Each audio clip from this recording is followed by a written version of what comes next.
Imagine you're standing in a barracks at dawn, around 5 a.m., boots lined up, crisp uniforms, the hum of a generator. Men and the women of the U.S. military are getting ready for their day, because that's what they do. They serve. Then you remember, of course, their pay is at risk because Congress has failed to refund them. But never fear, a wealthy donor, unnamed, unvetted, unaccountable, has stepped in with $130 million. And the military says, "Why, thank you, we'll take it." The donor claims patriotism. He claims anonymity. The administration calls him a friend. Never mind the idea that in terms of the military payroll, this sum is a pittance, about $100 per person. The truth and the problem lies in the cracks. This swap, private money for public duty, raises fundamental questions about who really pays government, who controls it, and whether our elected representatives still even matter. In this episode of Your Neighbor on the Left, we unpack how this story is more than one guy's check.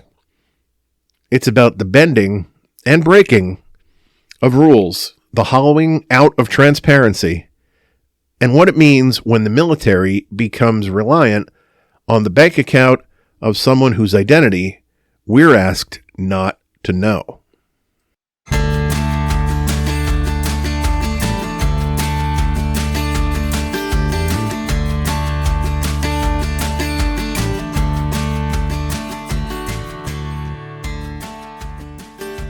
You are listening to Your Neighbor on the Left, a podcast where we talk about liberal politics, human decency, and life on the blue side of America's ideological divide.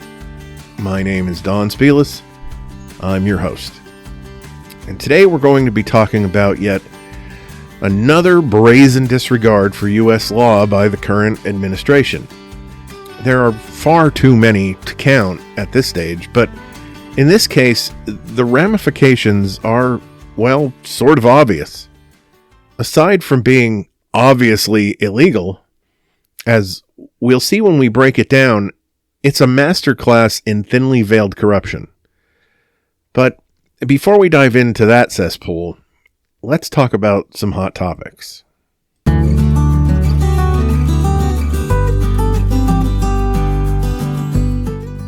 By now, everyone's heard the argument. We like Donald Trump because of the way he talks. He's plain spoken. You have to listen to what he says. Every time he opens his mouth, the pundits light up like it's a Super Bowl commercial. He said what about NATO? He promised what about the economy? He swore what about draining the swamp? And every single time, people still act shocked when what he says doesn't match what actually happens. At this point, it's not just predictable, it's practically policy. Donald Trump's entire political existence depends on people judging him by the noise, not by the record. Now let's go down some of the items on this list, and of course, by no means is it a complete list. He said over and over again, we're going to have a wall on the southern border and Mexico will pay for it. You could make a drinking game out of how many times he said that. But don't, though, because you'll be hospitalized in short order. What actually happened? The wall was partially built exclusively with American taxpayer dollars. Mexico didn't pay a single dime. And by the end of his first term, most of the new wall was actually replacement fencing. And the kicker? When journalists called him on it, he said, and I quote, "Indirectly, through the trade deal, Mexico is paying." Now, aside from the fact that that's not how trade works, and aside from the fact that since he was sworn in for his second term, he trashed that trade deal with Mexico as being ridiculous, even though he was the one who set it up. But either way, that's like saying you bought your own birthday gift, but your friend helped because they were there. Then, of course, there was repeal and replace. Remember that one? We're going to repeal Obamacare and replace it with something so much better. Insurance for everybody. That's a direct quote. And what did we get? A whole lot of angry town halls, a late night thumbs down from John McCain, and a healthcare system that, shockingly, looks exactly like the one before, because it is the one before. We're still covered in as much as we are covered by the Affordable Care Act, otherwise known as Obamacare, at least until this shutdown ends. And if the Republicans get their way, many of the protections within that will be stripped.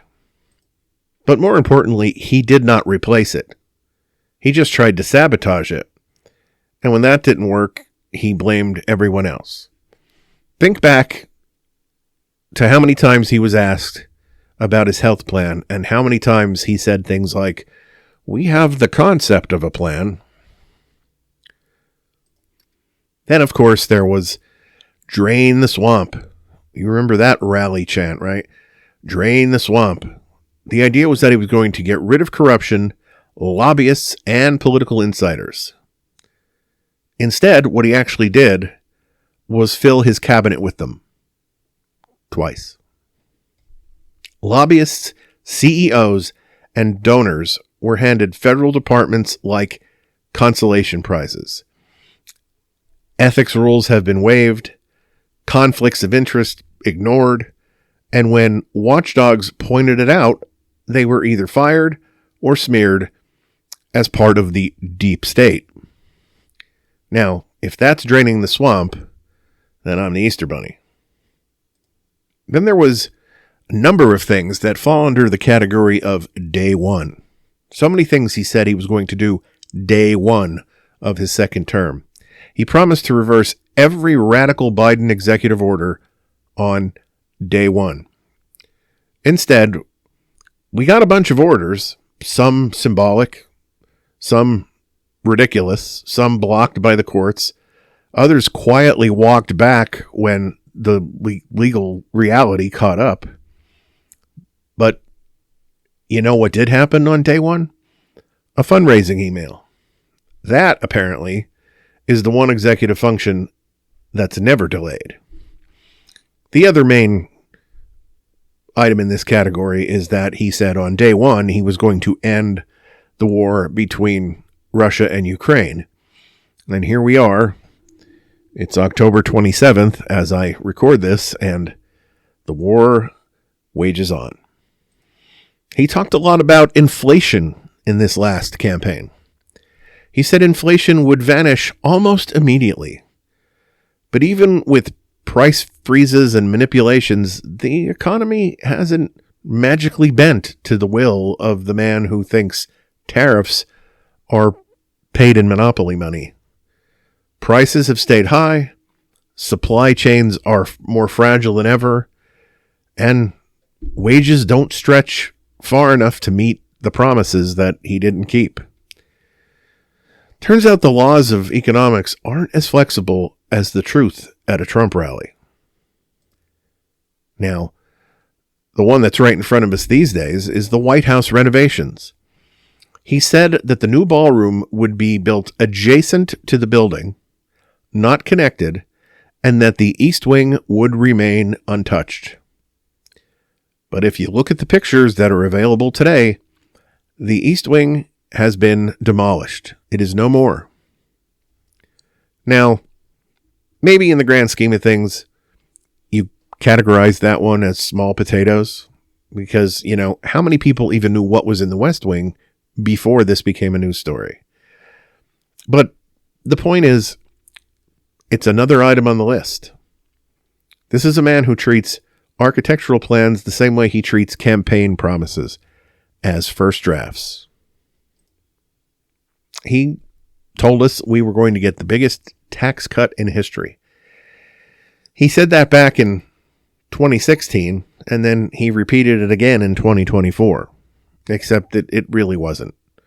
Aside from the fact that it's been demonstrated time and time again that the majority of the tax cuts in his tax plan benefit the top 1% of the population, even in terms of what he did give the middle class, it wasn't even close. Reagan's was bigger. Obama's middle class cuts, when adjusted for inflation, were larger. But biggest in history sounds better on a bumper sticker. At least I guess that was the reasoning. There were any number of lines that were handed out about COVID and the pandemic. He said, anybody who wants a test can get a test. Of course, at the time he said that, the U.S. testing system was collapsing under shortages and mass confusion. Doctors were begging for kits at that point. States were rationing them. But, Trump said the words, and to his supporters, those words became the truth because, facts are now partisan. And that right there, I guess, is the real problem. Trump supporters, and honestly a good chunk of the media, have fallen into this trap where saying something is treated as doing something, where intent is treated as accomplishment. He spent years teaching people to believe that if he says it confidently enough, it's already true. But let's be clear, the promises that didn't pan out aren't just broken campaign lines. They're warnings. Because behind every exaggerated promise, there's a pattern, a strategy. When Trump says something wild, the goal isn't accuracy, it's ownership.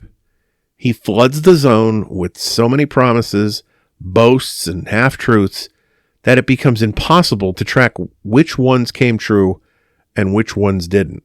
Or maybe the better way to say it is, it makes it much easier to obfuscate which ones came true and which ones didn't. And when someone points it out, he just shifts the goalpost or calls it fake news. And of course, that's not leadership, that's gaslighting. It's the political equivalent of a magician waving his right hand so you don't notice the card he's palming in his left. So when he says, quote, anonymous donors are just patriotic Americans helping the troops, we should stop and think, because that's not transparency. That's laundering influence. We're going to talk about this more a little bit later, but this is the latest promise, if you want to call it that is not going to pay out the way it was laid out. No one, and I mean no one, gives $130 million to the U.S. military purely out of the goodness of their heart, asking for nothing in return and demanding anonymity. And the fact that this administration thinks the donor's identity should stay secret tells you everything you need to know. Trump knows who it is. And by keeping it hidden, he keeps the quid pro quo easy to deliver and easier to deny. That's the Trump way. Not to fix systems, but to exploit them. Not to tell the truth, but to rewrite it until you forget what the original version even was. So we shouldn't be judging him by what he says anymore. We should be judging him by what he does or doesn't do. By who he fires, who he hires, who he pardons, who he profits from.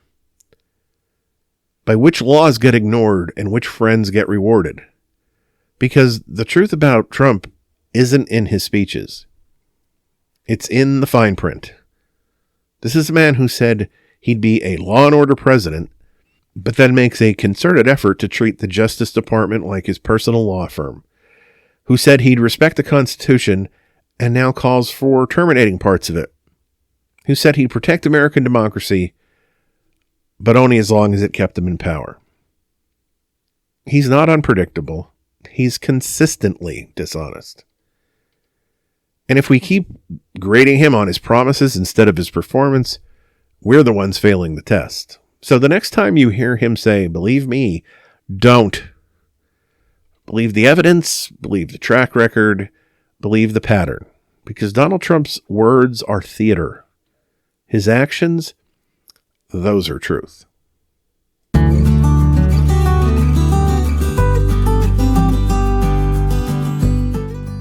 I was going to start off this segment by saying, have you ever seen a grown man throw a tantrum over a TV commercial? But, I mean, until this week, I don't think you have. At least, not unless it was a Saturday Night Live skit or something. But anyway, have you ever seen a grown adult throw a tantrum over a TV commercial and think, maybe I'm watching the wrong news? That's exactly what happened this week with Donald Trump. And the story is so absurd, it's almost cartoonish, except, of course, it's the president of the United States doing the tantrum throwing, so the consequences aren't funny at all. If you are unfamiliar with this story, here's what happened. Ontario Premier Doug Ford's government produced an ad featuring a 1987 speech by Ronald Reagan. Reagan, in the ad, warned against high tariffs, essentially making a pro-trade, anti-tariff argument. Pretty straightforward, right? A historical clip used to make a point about trade, and what better source than Ronald Reagan? Simple, factual, innocent enough, right? No. Trump, he called the ad a hostile act and a fraud. He alleged that the Canadians were trying to influence an upcoming Supreme Court decision on the legality of his tariffs. And then, wait for it, he imposed a 10% increase on Canadian imports and terminated ongoing trade negotiations, all over a commercial, over a single ad. That's what we're dealing with here. Arguably the leader of the free world using official acts, tariffs, and negotiation shutdowns as retaliation for something that, by any normal standard, is a minor, even trivial provocation. Now, I'm sure you don't think this is shocking because this is a pattern. This isn't an isolated incident. This is Trump's governing style in a nutshell. Any perceived slight, any criticism, anything that even vaguely challenges his ego is met not with debate or with dialogue, but with punishment, escalation, and personal retaliation. So let's rewind a bit. Remember when he canceled the Gateway project? That was a major infrastructure initiative. It wasn't canceled because of budget problems or safety issues. No. It was because the backers dared to criticize him. Instead of accepting criticisms like, grown up, he used the power of the presidency to punish them. Playground bully politics, but at the federal level. Or consider the time he had a run-in with the United Nations. Yes, really. Caught on camera struggling with that escalator. You'd think most people would just laugh it off. Maybe make a self-depreciating joke. Not Donald Trump. He treated it like a personal insult to his dignity, demanded apologies, threatened to cut funding. Escalator incident equals global diplomacy drama. We can go further. Remember when Trump sued Hong Kong businessman who helped him out of a bankruptcy? He didn't react with gratitude or patience when they sold their stake in his project. Instead, he sued them for $1 billion. Spoiler alert, he lost. But that doesn't matter. The message was sent. Don't cross me. And it's not just business or infrastructure. Look at his relationship with the media. Any journalist who wrote something he didn't like gets targeted, harassed, sued, or publicly smeared. Bob Woodward, for example. Authors, reporters, news outlets. If you dare write the truth or even report facts that challenge him, you're suddenly the enemy. And this wasn't private grumbling. It's always a full-scale weaponization of his office to retaliate. Then, of course, there's social media. His infamous Twitter/Truth Social use isn't just to announce policies. It's used to punish, humiliate, and attack anyone who displeases him. Take journalists like Jim Acosta or institutions like CNN. Minor annoyances at best, but worthy of public shaming from the Oval Office. Every comedy show that makes a joke at his expense, he announces that they have failing ratings and haven't been popular in years, and so on and so on and so on and so on. And the message is always clear. If you cross me, I'll use every tool at my disposal to hurt you. Even internationally, the pattern holds. The Canada-Reagan incident isn't unique. It's textbook Trump. Remember Mexico? When Mexican officials criticized him during the campaign about border policies, he threatened tariffs and trade restrictions as punishment. Europe, he used NATO funding arguments as leverage after perceived slights from allies. Allies, adversaries, journalists, authors, business partners, all the same, all vulnerable to retaliation when he feels insulted. It's not just pettiness, it's dangerous. Because when the leader of the free world treats criticism as a personal attack and uses the machinery of government as a weapon of personal vindication, policy and diplomacy, they're gone. They take a backseat to ego. Tariffs over a TV commercial? Termination of trade talks because someone aired a historical clip. That's not governing. That's temper tantrum politics at the global scale. And here's something else. The consequences of this behavior compound. Allies start second guessing us. Businesses hesitate to invest. International relations fracture. The thin-skinned presidency isn't just an amusing meme. It's a destabilizing force. It's not just about his ego. It's about the effect that ego has when he has the levers of government in his hands. Let's look at a couple more examples. Remember the golfing incident with the Prime Minister of Japan? Trump felt slighted because of a perceived snub on the golf course. The media didn't even make a big deal out of it, but Trump did, privately and publicly, using it to influence negotiations and criticize Japanese trade practices in a series of statements that bordered on the absurd. Or when a French magazine published a satirical cartoon of him. That's all it took for him to escalate diplomatic commentary, accuse France of disrespect, and threaten trade consequences. He reacts to slights in ways most of us would call irrational. Most of us. And yet when you're in the presidency, irrational means policy consequences. Even domestically, consider the way he has handled state governors who disagreed with him, governors who criticized the handling of the pandemic, governors who criticized the handling of deportations. He publicly humiliates them, withholds support, and at times threatens to veto aid. And now his new trick is to send troops into cities in those states. That's petty behavior wrapped in the authority of the federal government. So if we take a step back, the Canada-Reagan ad is a perfect microcosm.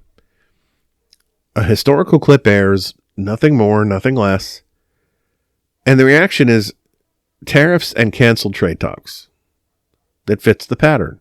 Minor offenses become global consequences. Slight becomes policy. Criticism becomes punishment. And he's done this over and over and over again. Canada, Mexico, Europe, journalists, business partners, governors, authors, you name it. And what's striking is how self-reinforcing it is. When you punish someone for minor slights, you send a message to everyone else. Don't cross me, don't challenge me. But in the case of a world leader, that tactic destabilizes relationships and it erodes trust and it creates chaos. It's not childish just in the sense of pettiness. It's childish in the sense that it's reactive and vindictive and not grounded in any strategy or reason. Not to mention the fact that the more he whines and throws tantrums, the more some people want to poke him. And the snark here is unavoidable. He acts like a bully in the schoolyard. But in this schoolyard, the walls are the world economy and the sandbox contains millions of people. I might be stretching that metaphor a bit, but, the point is that's what makes it terrifying. So what are we to take from this? First, recognize the pattern. Recognize that Trump isn't just reacting to criticism. He's weaponizing it. And when criticism comes from outside the U.S., from allies or neutral parties, the stakes are exponentially higher. Second, consider the consequences. Trade partners start hedging. Domestic policy gets caught in ego-driven blather. Journalism becomes a target. The public's trust in institutions erodes. This is how thin-skinned leadership can cascade into real-world harm. Third, for those of us watching and analyzing it, it's worth framing it in plain terms. Don't focus on what he says. Focus on what he does. The tariffs, the lawsuits, the terminations of negotiations, the punitive actions over minor slights, those are the real story. Not the press releases, not the tweets, not the bluster. And finally, if we laugh, and I mean, how can you not sometimes? It's because the absurdity is undeniable. But don't let that humor hide the reality.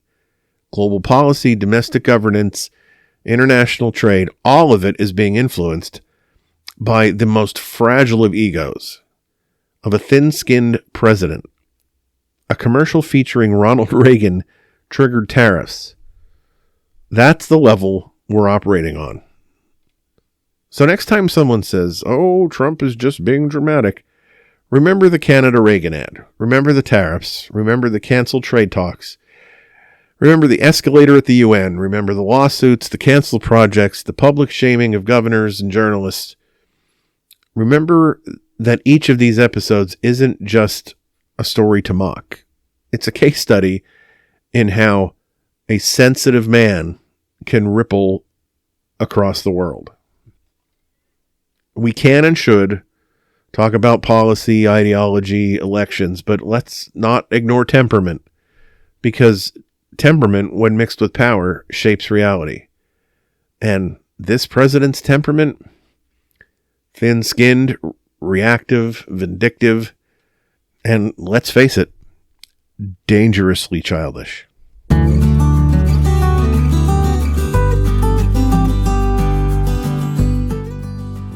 Now, we've all had those experiences where we're online and we stumble on something and we think to ourselves, no, that cannot be real.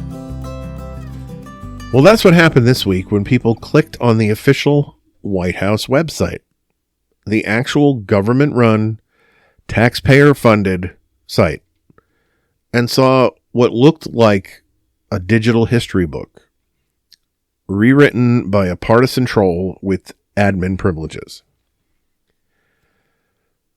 The White House has a section called Major Events in History. It's supposed to be a factual, non-partisan timeline of things that have happened in or around the presidency. Wars, legislation, landmark moments, that sort of thing. But lately that timeline's been updated in a way that can only be described as, well, let's be kind and say creatively partisan. So what's among the newest entries? Well, there's the Bill Clinton scandal. There's cocaine discovered in the White House. Muslim Brotherhood visit. And yes, the trans day of visibility. Now, those might sound like reasonable things to note in history until you actually read how they're written. For instance, under the Bill Clinton scandal, it says, President Bill Clinton's affair with intern Monica Lewinsky was exposed, leading to White House perjury investigations. The Oval Office trysts fueled impeachment for obstruction, end quote. Now, that's certainly not a neutral description. That's something that sounds like copy from Fox News in 1998. There's no mention of the fact that the impeachment was partisan, that the Senate acquitted him, or that the whole episode was as much about politics as it was about perjury. The timeline doesn't record the nuance, just the scandal, because that's the point, to remind you which party the sinner belonged to. And then there's the cocaine discovered 2023 entry. It's real that a small bag of cocaine was found in a White House cubby last year.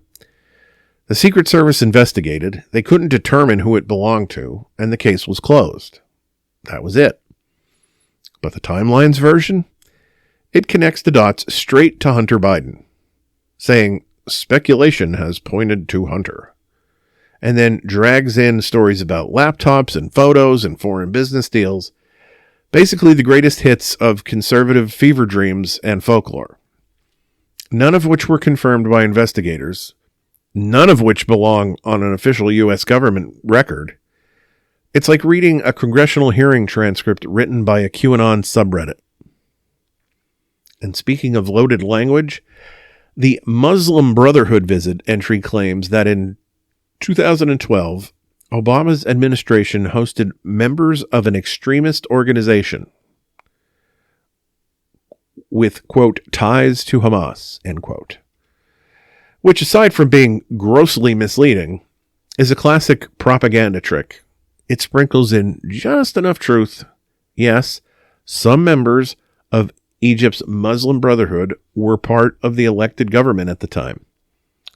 But it twists it to imply that Barack Obama was personally rolling out the red carpet for terrorists. It's dishonest by design. It's narrative engineering disguised as public record. Then you scroll a little further and you notice what's not on the list. There's no mention of Trump's impeachments, no mention of the January 6th insurrection, no mention of COVID, particularly mismanagement or the record number of White House staff criminal indictments during his administration. But we do have an entry about a trans influencer posing for a topless photo on the South Lawn. Because, priorities, right? What's happening here isn't just sloppy editing. It's deliberate curation. The oldest propaganda tool in the book, selective history. You don't have to lie outright. You just choose what stories to tell and what to leave out. And the effect is the same. Propaganda isn't about inventing a new reality. It's about shaping reality, deciding which parts of it survive. And when the government does that on its official website, it stops being a press strategy and becomes something darker. State-sponsored disinformation. This timeline update didn't happen in a vacuum either. It dropped right as the White House began major renovations, demolishing parts of the East Wing and building a brand new ballroom. Symbolically, that's about perfect. While the bulldozers are rewriting the building, the comms team is rewriting the history. Same energy, same arrogance. We control the narrative and the real estate. Now, to be clear, not everything on the page is false. Clinton really was impeached. A bag of cocaine really was found. The problem isn't that these things happened. It's how they're presented. It's like watching a documentary edited by your political opponent. The footage is real, but the cuts tell a much different story. Let's zoom in on that for a second. In the Clinton entry, the phrasing, fueling impeachment for obstruction, implies guilt and criminality that the Senate ultimately rejected. That's not neutral. That's spin. In the cocaine entry, the quote, speculation pointed to Hunter Biden line is an insinuation without basis in any official report. That's not documentation, that's defamation. And in the Muslim Brotherhood entry, implying ties to Hamas without context is a blatant manipulation, guilt by association. These are textbook tactics of disinformation. Simplify, insinuate, repeat. And when you pair those inclusions with the glaring omissions about Trump's impeachments, no Russia investigation, no family separation policy, no COVID response timeline, you start to see the full picture. The administration isn't documenting history. It's curating a mythology. And that mythology has a purpose. It says our enemies are corrupt, our friends are righteous, and history proves it. That's not a government function. That's a campaign slogan written in marble. Now here's where it gets interesting legally. You might be wondering, doesn't that kind of partisanship violate the Hatch Act? And the answer is maybe. The Hatch Act prohibits federal employees from engaging in political activity using government resources. So, if White House staff, in their official capacity, are using the government website to attack political opponents or promote the president's image, that's at least skating close to the line, if not crossing it. The problem is, enforcement is complicated. The White House itself, especially communications and political appointees, often sits in a murky zone when it comes to Hatch Act accountability. But from an ethical standpoint, this timeline absolutely violates the spirit of that law. It's the weaponization of public infrastructure for partisan storytelling. It's using the people's house to do the party's messaging. And this isn't the first time something like this has happened. In authoritarian regimes, the rewriting of official history usually starts small. A few word changes here, a photo crop there, a scandal reframed to look heroic. Before long, the entire historical record tilts. The government becomes the narrator of reality. And once the government becomes the narrator, the truth is whatever it says next. Think about the power in that for a moment. Future students, journalists, researchers, anyone who visits whitehouse.gov looking for a factual record will see what's essentially a partisan blog post in the shape of history. And because it has the presidential seal on top, they'll assume it's the truth. That's how you rewrite memory in plain sight. Now, let's give the devils their due. The people who designed this timeline knew exactly what they were doing. They knew it would go viral. They knew liberals would blow up about it. Conservatives would laugh and call it savage. And the right-wing social media machine would flood X and Truth Social with memes about Hunter Biden's laptop. They weren't just editing a website. They were crafting a moment. They turned the federal record into an internet troll post. And they did it knowing that outrage itself is engagement. And the more we argue about it, the more their message spreads. The modern feedback loop of propaganda, the story isn't meant to persuade you. It's true. It's meant to make you react. Once you're reacting, you're not analyzing. You're amplifying. And they win either way. But underneath the trolling and the partisanship is something a good bit more dangerous. A normalization of propaganda as governance. Because this isn't a campaign website. It's not a political action committee. It's not a parody account. It's the official White House website. It's the voice of the executive branch, and it's rewriting the American record to fit a political narrative. That's how democracies erode. Not through grand coups or tanks in the streets, but through small, bureaucratic choices that quietly shift truth from the public domain into private control. When you erase Trump's impeachment from history, you don't just protect him, you redefine accountability. You teach citizens that government doesn't answer to reality. Reality answers to the government. And, of course, the kicker is it works, because most people won't go digging through archives or C-SPAN footage to cross-check what they see. They'll just take the official word for it. Hey, if it's on the White House site, it must be true. That's how propaganda wins, by hiding in plain sight behind a .gov address. So, what can we do? For starters, don't take the bait at face value.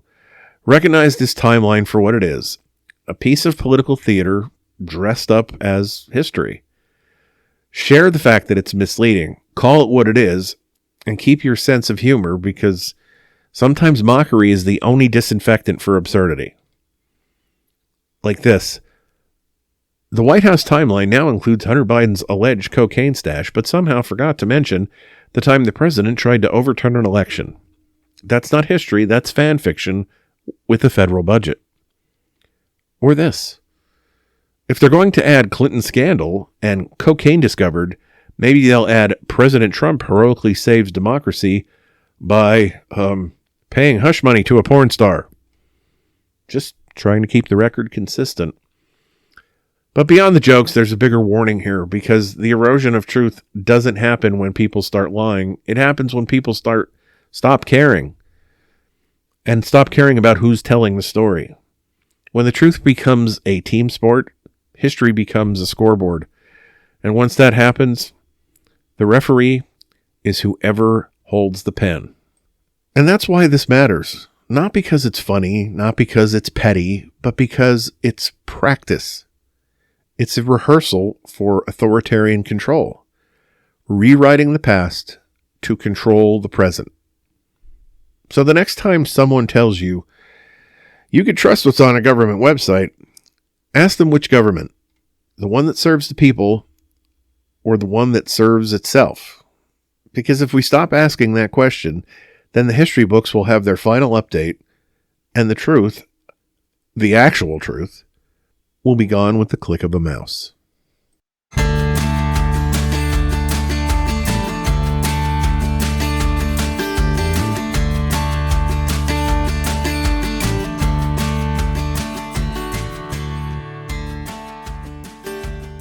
All right, so our main topic for this episode, of course, is the $130 million donation that has been given to the Department of Defense by an anonymous donor. Now, there's a lot to unpack in that sentence, and I'm going to try and do that, plus a good deal more as we go through this. So let's start at the beginning. It's late October 2025. The government is shut down. Funding lapses. The military, like other federal agencies, finds itself in the crosshairs of political gridlock. Then the announcement. The Department of Defense says it has accepted an anonymous donation of $130 million from a person described by the president as, quote, a friend who loves the military and loves the country, end quote.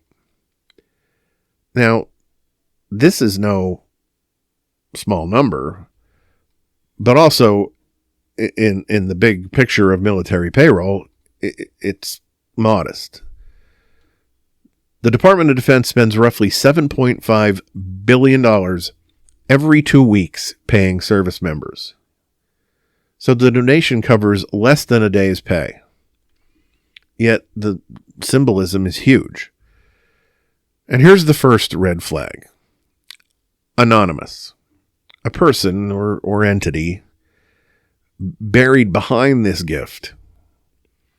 The press asks, is the donor American or foreign? What are the conditions? What influence do they have or will they be given? And the DoD says only, the gift was accepted under, quote, General Gift Acceptance Authority, end quote, and, quote, conditioned to be used to offset the cost of service members' salaries and benefits, end quote. Beyond that, silence.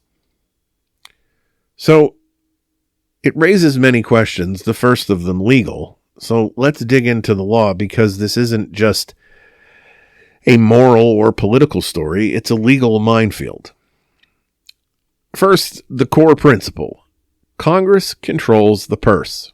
Article 1, Section 9, Clause 7 of the Constitution says, "No money shall be drawn from the Treasury but in the consequence of appropriations made by law." That means the executive branch, including the DoD, must have congressional appropriations to spend money. Second, the Anti-Deficiency Act prohibits federal agencies from obligating or spending in advance or in excess of congressional appropriations. So the question, can the DoD accept private money and then use it to pay troops when Congress has not appropriated funds? Many legal experts say no, at least not cleanly. Here are some breaks. The DoD says the donation was accepted under its General Gift Acceptance Authority. That authority allows the DoD to accept voluntary contributions for certain purposes.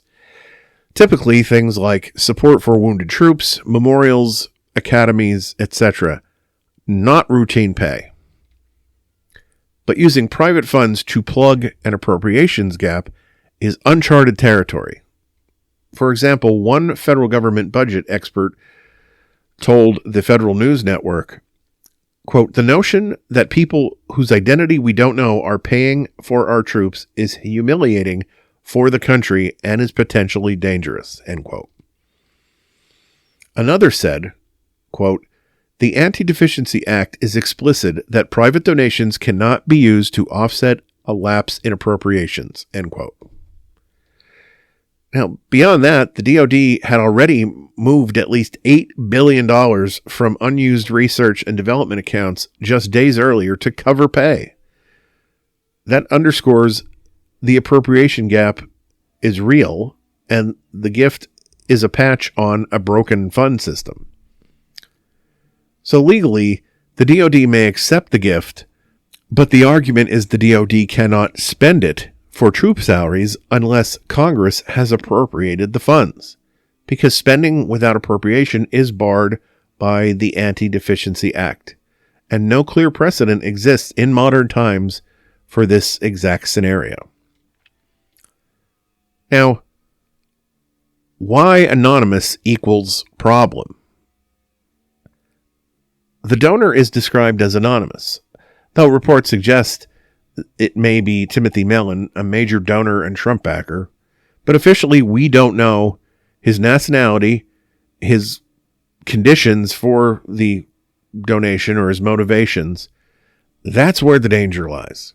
When someone gives 9 figures to cover routine government payroll, especially the military, and asks for anonymity, several issues emerge. First of all, the foreign influence risk. If the donor is foreign or has foreign ties, he could gain leverage. Military pay is core to national security. Why is a private individual stepping in? Second thing is the potential for quid pro quo. The donor might expect something in return. Contracts, policy favors, access. The anonymity makes it easier to deny any link later. Oh, I'm just a patriot. And then there's accountability and precedent. If we accept that large private gifts can fill in for congressional inaction, we shift power from public oversight to private actors. And that undermines democratic control. And then there's the concept of the transparency ethics. The Department of Defense has policies requiring ethics reviews for donors over $10,000, especially if they could be involved in matters with the department. But if the donor remains unknown, how is there oversight? So when the official line is anonymous friend, the real truth is this anonymity is BS. It protects the donor, shields influence, and reduces accountability, all while publicized as a patriotic gesture. Now, let's zoom out for a second, because this is not an isolated incident. Under this administration, there has been a recurring pattern, bending or bypassing established rules, reallocating funds without fresh appropriation, using executive discretion to redefine norms. And this donation fits that pattern perfectly. Consider this now. The DoD shifted $8 billion in R&D funds to cover payroll when appropriations lapsed. Now, that in and of itself isn't supposed to happen. Now, the rhetorical framing is, we'll pay the troops no matter what. Politically, that sounds great. Practically, it's an admission that Congress is being bypassed. The blending of public office and private backup, when the president calls a donor a friend who loves the military and then waves the check in front of the camera, we're seeing spectacle more so than policy. The erosion of transparency, the donor remains unnamed, oversight is murky, the precedent is set. Now, you might be thinking, okay, but the troops are getting paid, so doesn't that make it okay? Well, yes, they deserve pay, absolutely. The problem is the mechanism, because the mechanism defines the system, and the system defines how we are governed. When the military is effectively funded by anonymous wealthy donors rather than democratically elected representative, it raises the question of what exactly is government for. Congress is supposed to act, debate, and appropriate. If it doesn't, and instead private donors step in, the chain of responsibility is fractured. And who answers then when things go wrong? If the next funding crisis arises, education, healthcare, infrastructure, why shouldn't private donors fill the gap? It undermines the concept of public obligation.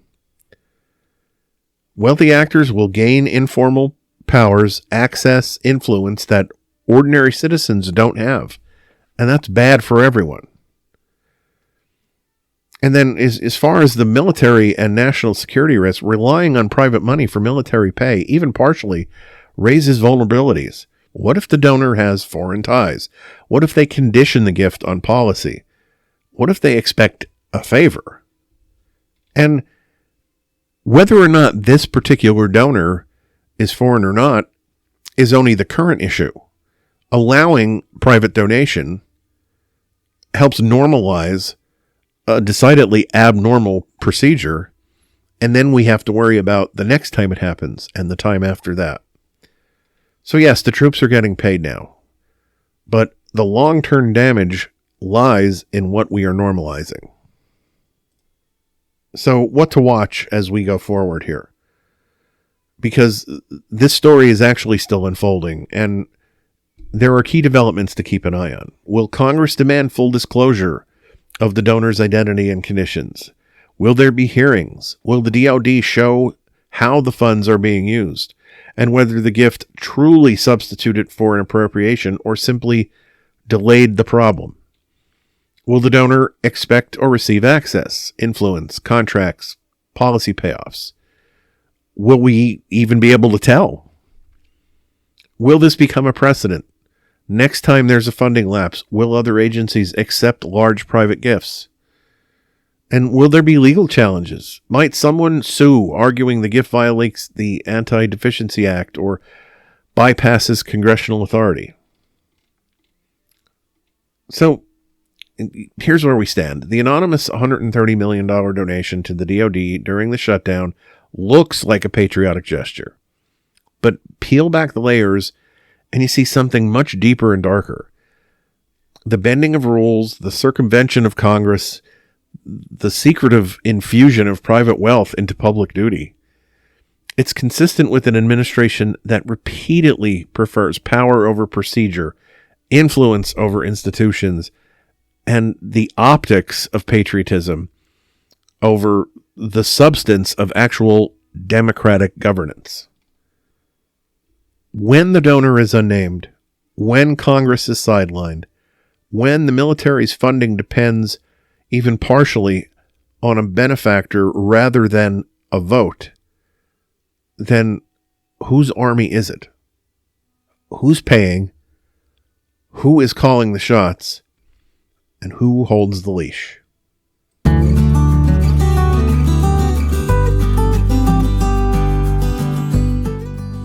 All right, folks. So before we wrap up, we spent the last hour or so wading through the muck, shutdowns dragging on, and, tariffs threatening Canadian bacon, and enough executive orders to wallpaper the White House twice over. It's enough to make you wonder if there's anyone left in D.C. who remembers what public servant actually means. But before I let you go, I want to leave you with something that,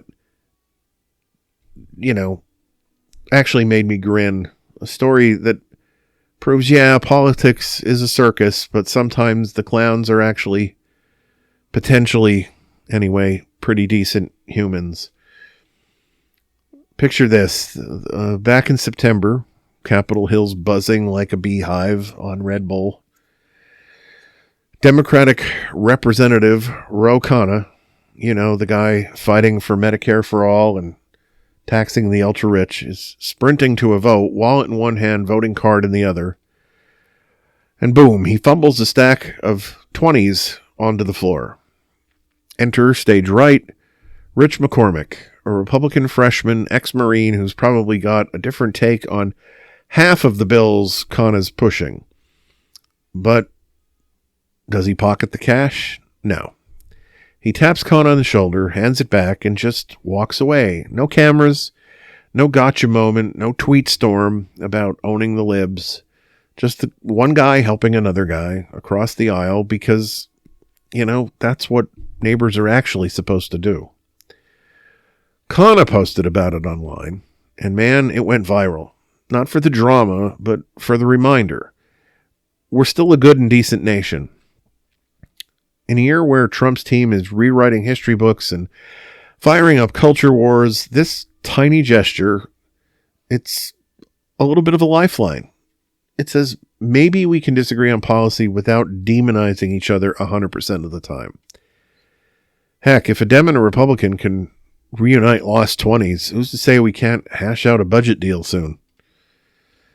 So as you head out into your own corner of the world tonight, maybe dodging a political argument or two, carry that one with you. Be the tap on the shoulder. And hey, if you're feeling biblical about it, remember Proverbs 11:25 says, "A generous person will prosper. Whoever refreshes others will be refreshed." And that brings this episode of Your Neighbor on the Left to a close. I want to thank you all once again for taking the time to download and listen to the podcast. And I want to repeat again that I would love to hear from any of you, whether it's comments, critiques, arguments, agreements, whatever. You can reach out to the podcast through any of the social media platforms that the podcast uses. The links to all of those are on the Linktree page, and the Linktree address is in the podcast description. You can also contact the podcast via email. The email address is neighborotleftpodcast@gmail.com. I look forward to hearing from you. We'll be back on Friday with another installment of Back Porch Files. So until then, stay engaged, stay kind, and have the week you'd wish for others.